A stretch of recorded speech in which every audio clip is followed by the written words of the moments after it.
Salam Indonesia, Anda menyaksikan berita terkini bersama saya, Made Sukadan Karang.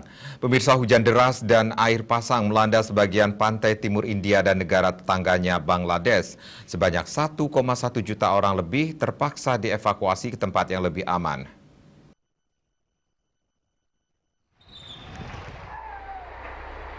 Lebih dari 1,1 juta orang telah dievakuasi dari kawasan yang sedang menghadapi gelombang virus corona tersebut.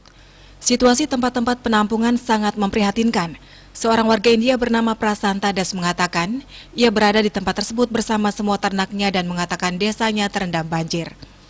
Ia dan para pengungsi lain terpaksa tidur di atas kertas-kertas yang digelar di tanah. Sebelum mendarat sekitar tengah hari, topan Yaas telah menyebabkan 2 kematian dan merusak banyak rumah di negara bagian Odisha dan negara bagian Benggala Barat, India. Topan memicu cuaca buruk dan hujan lebat.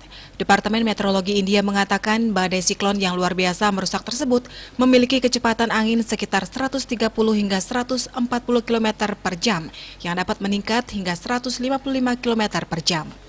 Hujan deras dan gelombang laut membanjiri sebagian wilayah pesisir di Benggala Barat dan Odisha.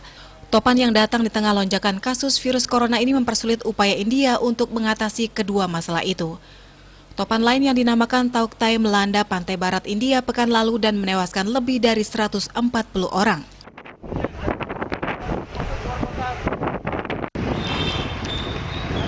Setahun lalu, topan paling kuat dalam lebih dari 1 dekade melanda India Timur.